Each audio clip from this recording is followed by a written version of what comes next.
Have you heard of this guy named Speed Golf Rob? Yeah, I think I've seen a couple of his clips, but I don't really know him. What's his deal? Marucci? You don't know Marucci?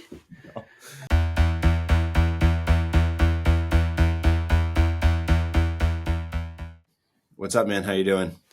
Good, man. Good to be here. Yeah, I'm excited to try this out. So this is a new concept for both of us. We're calling it the art of attention right now.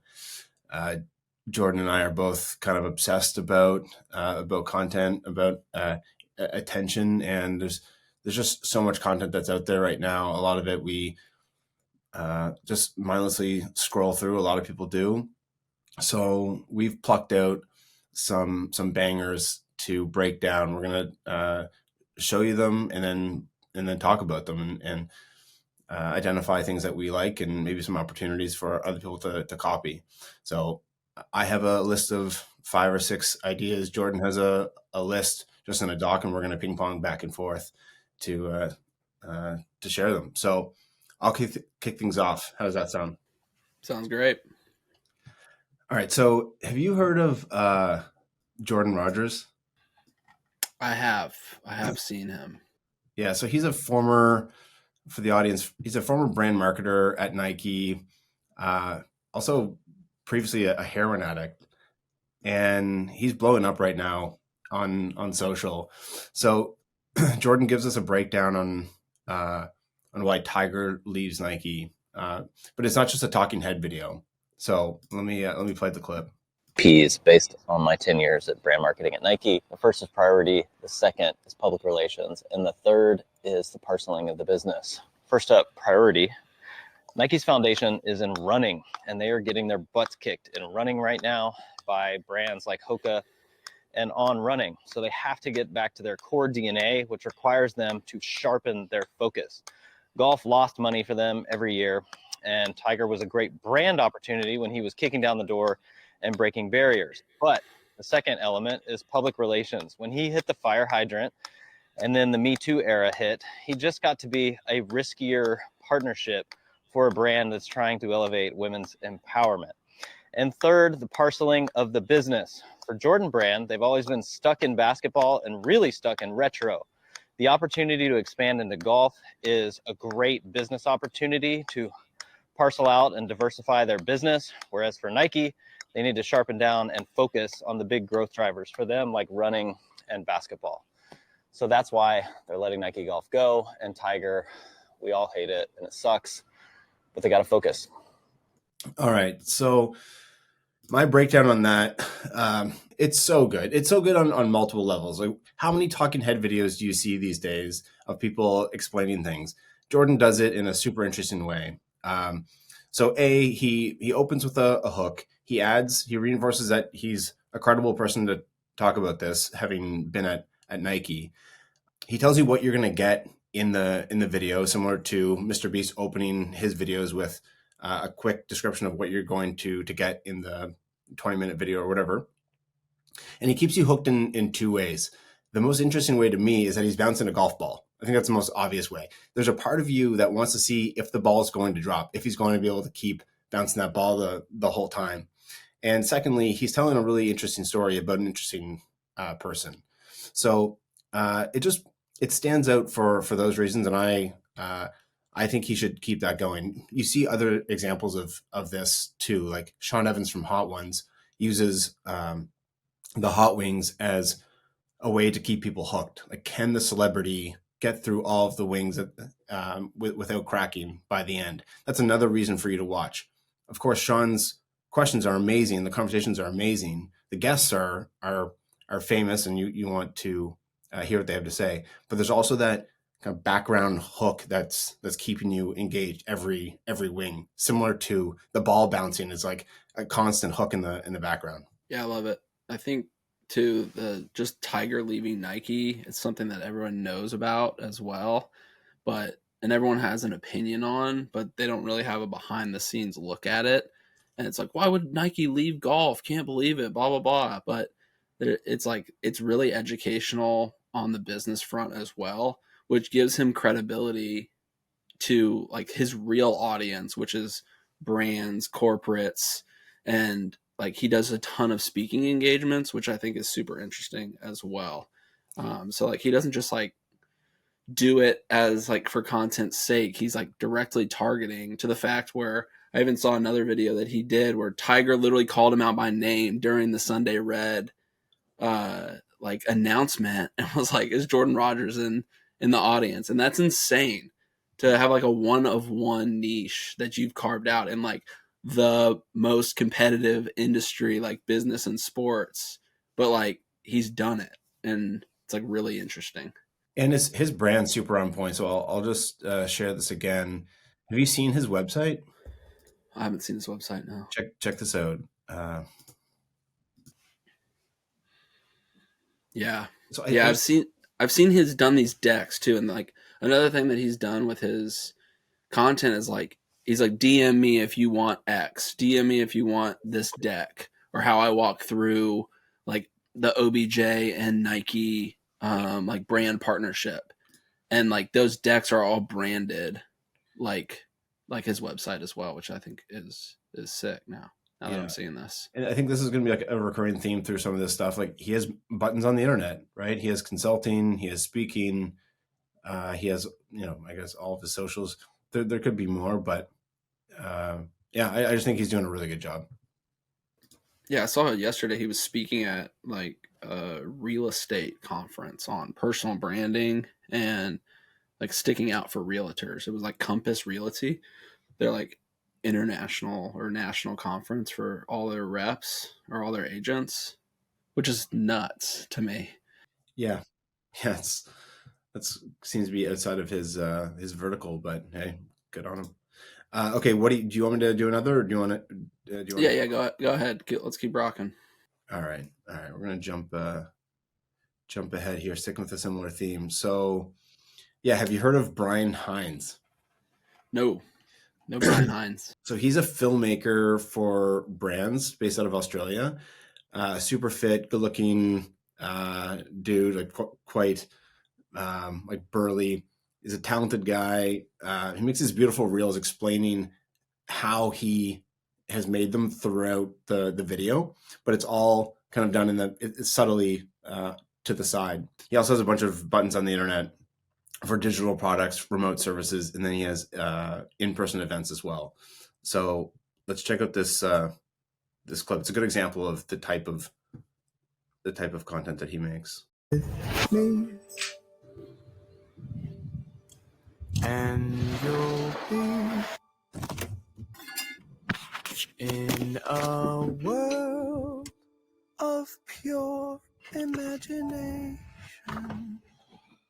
Reach out, touch what was once just in your imagination. Come with me. Wow. So, I think it's just a beautiful thing to Love that. watch. Yeah. It teaches you as you watch it. It passes the over-the-shoulder test, so you could watch that and enjoy it without having audio, and get something out of it. So you can. What's the over the shoulder test? Something I've heard Colin and Samir talk about.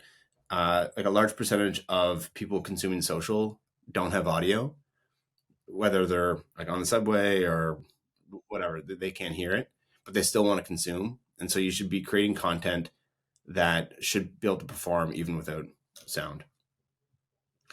So there's tons of angles, shots. It's like pretty fast paced. He's keeping you hooked the entire time. And like I said before, he's found a way to monetize this in a number of ways. So if you really like that content, you want to be able to create short form like him, he has a digital course on how to do it. That's kind of like maybe the top of funnel product. Next, he has in-person events. He charges $600. He travels the world and will host like a one-day workshop where you can show up and learn how to create like him. And then if you need him to create content like that for your brand, you can hire his agency. So it's just a really nice funnel, creating short form content on Instagram and then funneling it to his various different products and services. And I think someone like Callaway could adopt this model. So he's King Callaway, create a lot of like beautiful short form content, getting into long form. He could teach people on his methods, have a digital product, have a course, have a service that might do this. He might be able to step into a big brand and help them create the way that he does. So anyway, it's a nice template for others to follow. Yeah, I agree. Like the side by side approach is really interesting. And I think a lot about this with content and exhaust. Like, how do you create content from your exhaust or sawdust? And like, he's posting these shorts, and then he's got this like back of the house, like how I got all these shots. And you just want to loop that over and over to like watch each one or pause it. I think that is a really unique take because it's not any really additional work for him. I mean, maybe a little bit of processing, but he's serving both of his audiences, both the people that are watching as well as the agency, like corporate side of things. Like the more B2B side of house is like they want the pretty thing finished done for you, but a lot of the audience wants the do it yourself or done with you offering. So he's kind of killing two birds with one stone there. I think Callaway could definitely do that. I've told him that he should show us behind the curtain a lot more. Like there's something magical about timelines, you know, seeing the video timeline in the bottom with the video on top and the noises. And like, even if you took his voice out of the back of it and just had like, shoo, shoo, like focusing on those timeline elements, I think there's some magic about it. You know, there's a magic about how he got his studio to look the way it did, how he like creates the script, how he punches it out. Like that stuff's hard to do. If you've tried to do short form, I've tried to do it, and it is just I'm just trash at it. It's wild. Yeah, I don't know. I have assumptions on why kind of like the behind the scenes raw transparent content's performing right now. My take is that most of social content makes you feel like crap. Like everything that's super polished, super edited, the best versions of people's lives, um, the most extreme version of people's lives creates this dissonance between what you see and what you're doing. So if you're on the couch consuming this stuff and this person looks like $1,000,000 and they're talking about how much money they've made or they're crushing a Lamborghini or whatever, it doesn't make you feel great. But if you show like the hard work and the struggle that goes into setting up the short form content or figuring out the story to tell, that's much more relatable. Like if you're at a party and you come in and you're only giving us your best material and showboating a little bit, you're probably not going to be the most liked person there.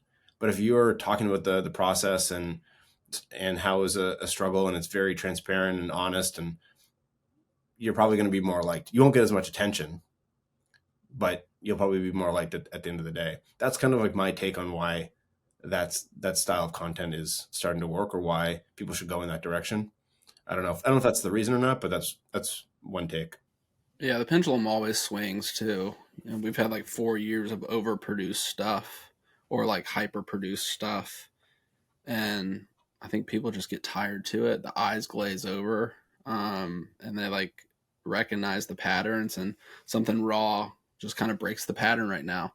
It'll swing back to overproduced at some point, I'm sure. Yeah. Um, JT Barnett actually had a video recently where he thought that the raw stuff was on the way out, but he's so far ahead of the curve that he's probably right that it's coming. The pendulum swinging back, but it might be a little early. It's just funny to hear that because it's the opposite of what you hear on like Twitter right now.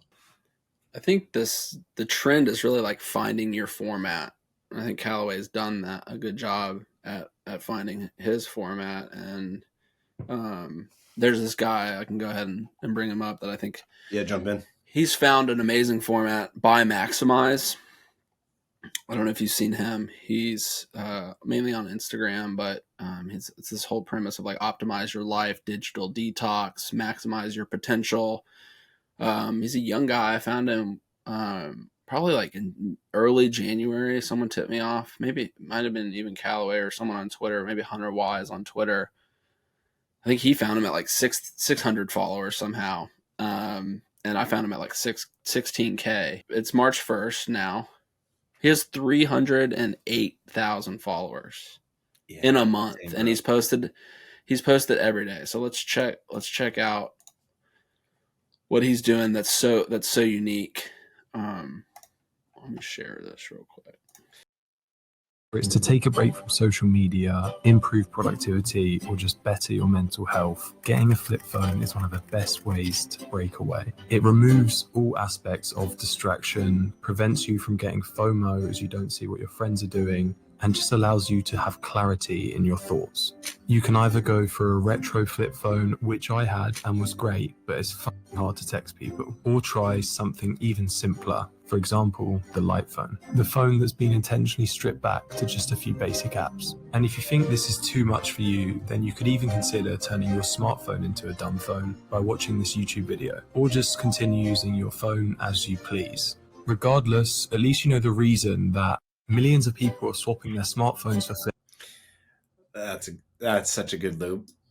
Such a good loop, and like the sound design of it all, and the text on screen that's changing size, and his voice. He's from the UK, so it's just like has an amazing like accent and voice, and he's got shots of him in it, which I love as well.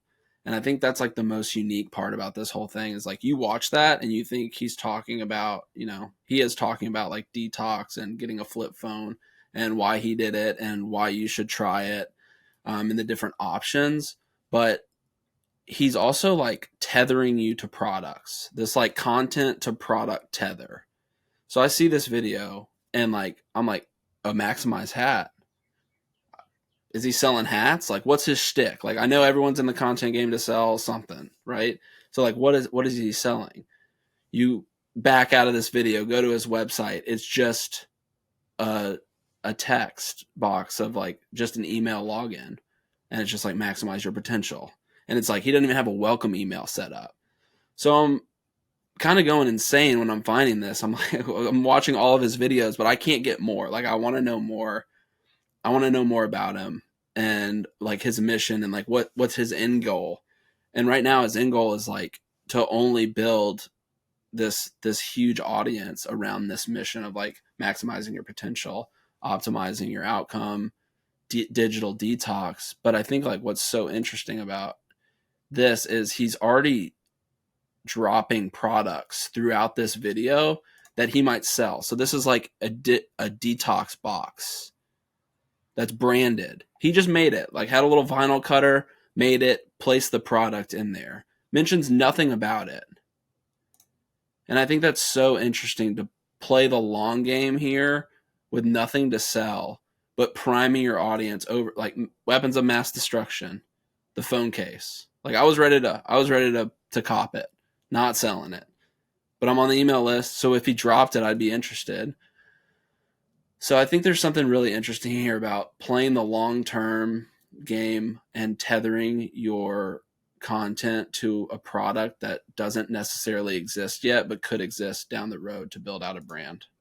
What do you think about that? I think it's super rare to see a creator thinking this long-term. I think most creators are reacting. They'll focus on their content for years and then say, oh, geez, like this isn't sustainable. I can't create a long-form YouTube video every week. I'm burning out. I need to monetize in another way. What's a business that fits my audience or fits me? And let's turn that on as soon as possible. It seems like he is much more strategic, or it's just he decided to brand some stuff that he likes and decided to put it in the videos. It's one of the two. I don't know how much credit to give him. I've talked to him. I think it's the latter, but I want it to be the former. Right. And I'll give it to him. So like, I think it's interesting to call this strategy out because I told him he should lean into this a lot more. And I think it could be really interesting to do these drops, and just like bring people along the journey. Like it's so much easier to document in real time than it is in the reverse. And I think like he might never drop this phone case, but like at least it's out there, and he could even repost this video when he did drop it, because like his content is evergreen. It's not really trending. He could repost this 100 times, honestly. and it would probably go viral all 100. Speaking of that, I was hoping to see the new hat today. Oh yeah, I wish it's not in yet. Okay. Yeah, it's still at the plug's house, so hopefully he shipped it out. But yeah, I'm rocking a different billboard. My friend's brand. Look at the unbranded here. Yeah, it's a dope hat. That's cool. I like it. So I've got another good one here. yeah, hit me with it. So have you heard of Zach Alsop? No. Alsop. He's a YouTuber primarily, but I found this clip on Instagram of him. I think this might be one of the best job posts on at least on social of all time. So here's the clip. Don't you just love a good story? When it's so good that everything around you just seems to stop. Bloody hell, that was close. It must feel really amazing to create and share these stories with millions of people on the internet. And if you agree with me, I have something you might like. Because I'm looking to hire a new editor to join forces with producer Molly and editor Scott in our wonderful studio in East London. Forget the fancy motion graphics or the memey sound effects. I'm not Jimmy Beats! I'm looking for someone who can make engaging videos through creative storytelling, using the right music choice, and especially comedic time. So if you have a thirst for storytelling and are proficient in Adobe Creative Suite and can edit things like this, these pigeons aren't even real. Look. Just send this info to this email along with a short application video on why you think you'd be good for this role. Anyway, I'm gonna get back to this good book. That's great, dude. Wasn't that good? So there's just been like so much attention lately on animating your videos. There's so much money going into animating your videos, but they all look the exact same, in my opinion. It's like cheap B-roll. It's templated captions. There's no true creative storytelling like what you're seeing here. And so when I see this, I'm like, oh, the bar needs to be raised, at least in B2B. Of course, like this is a YouTuber. His primary function is to create content and be creative. So, let's call it for what it is. But I think that if you can't get creative like he is here, then you need to focus on storytelling. Like focus on the content itself. And if you are investing in animated videos, then this is the new bar. It's not hiring someone for dirt cheap to produce dirt cheap content. I think like in the sea of sameness, you need to be much more creative, and this is a fantastic example.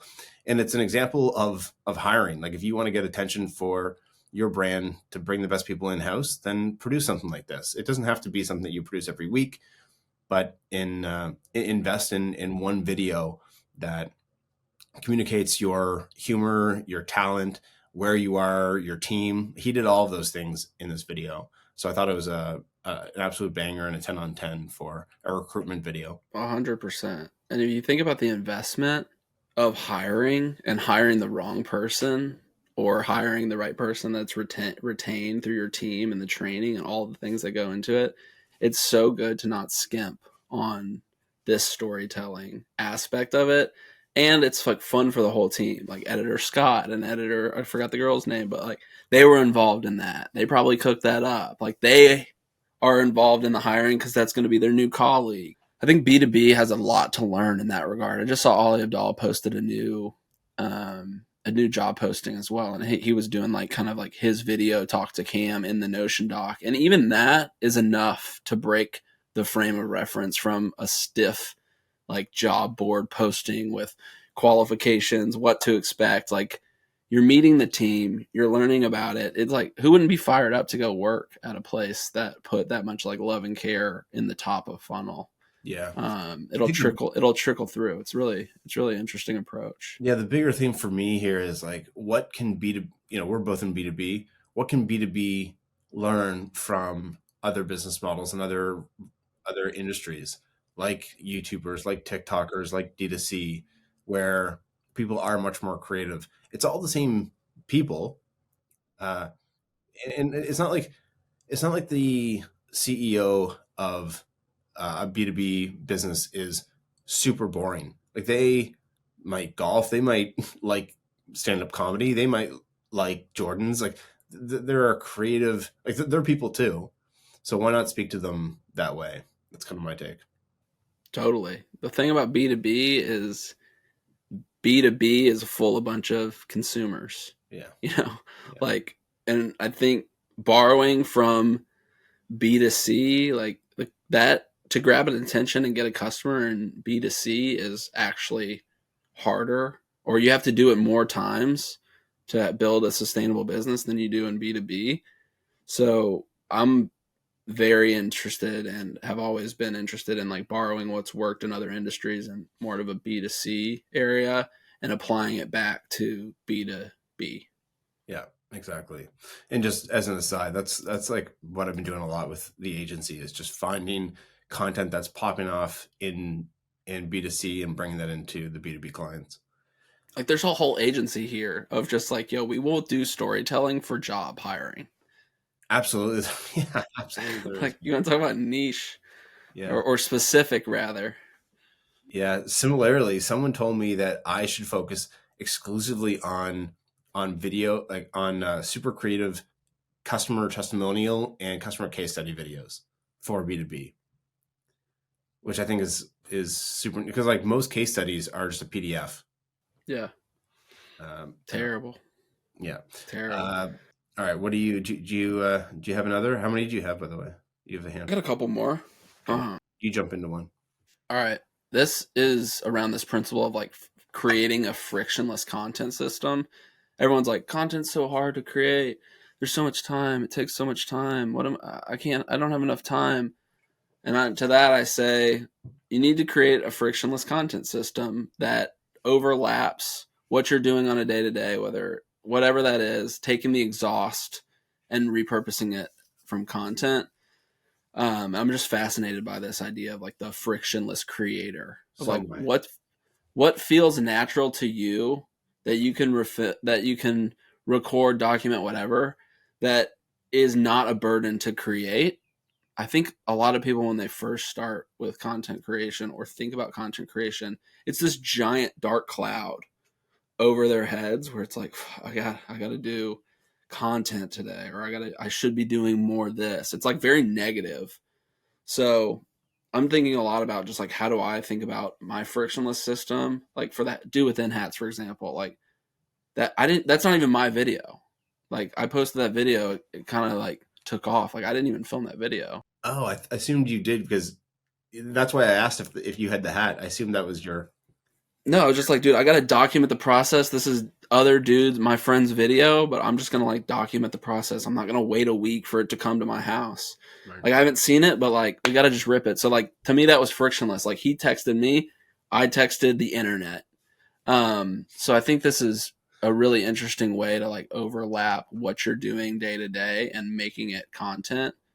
So here's the clip on this guy named Pat Bergener, I believe is his name.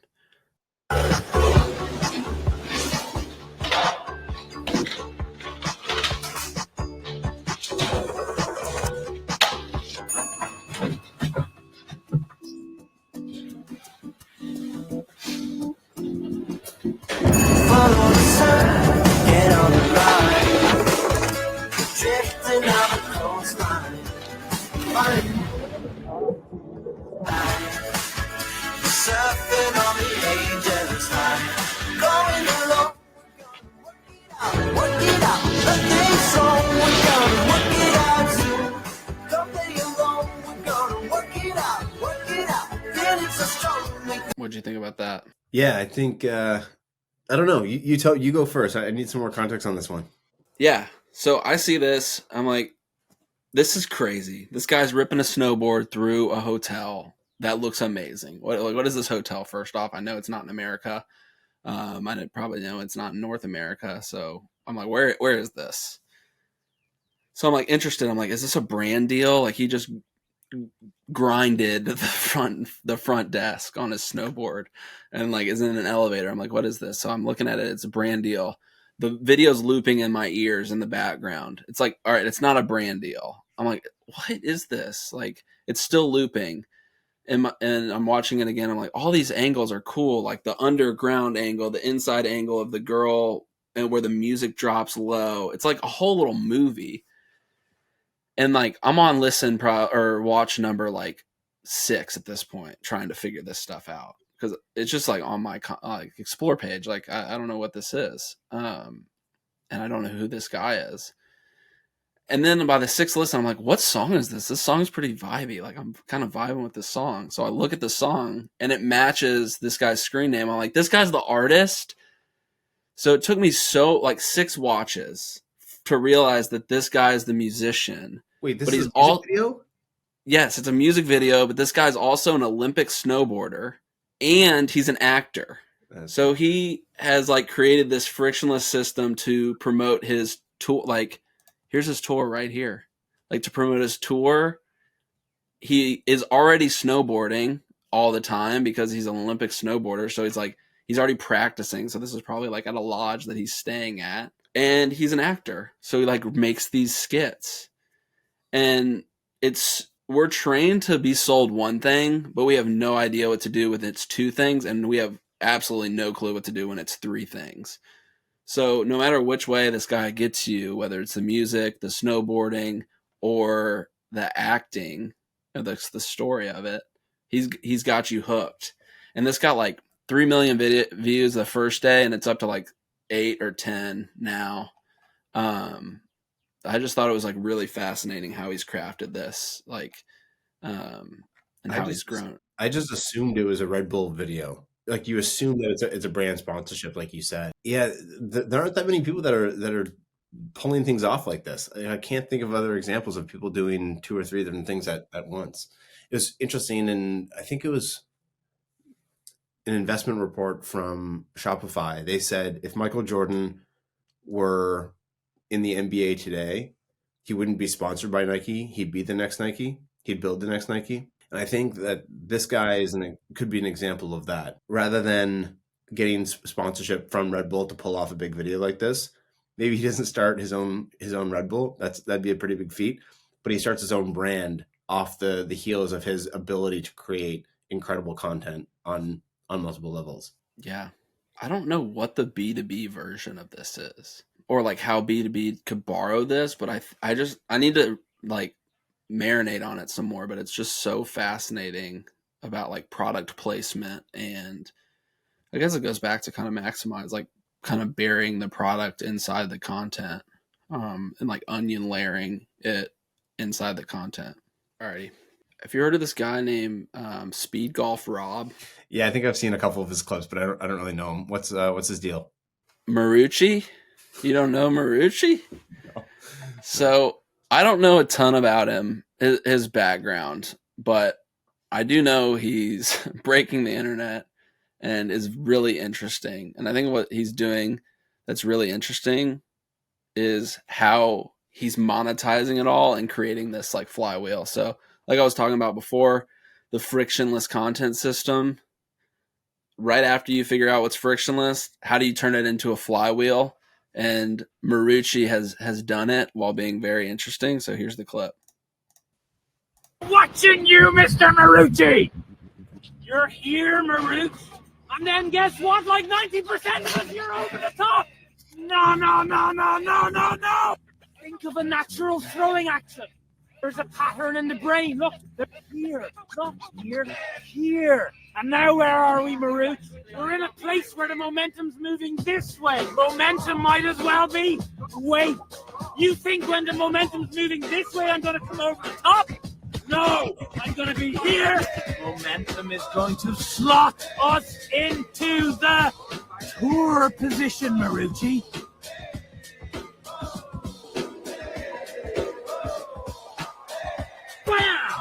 I think you've got some homework, Mr. Marucci. Oh my God. Insane. I want to know that guy's cap. What's that? I want to know that guy's cap. Yeah. I don't know. He's a speed golfer, so he plays rounds in 30 minutes.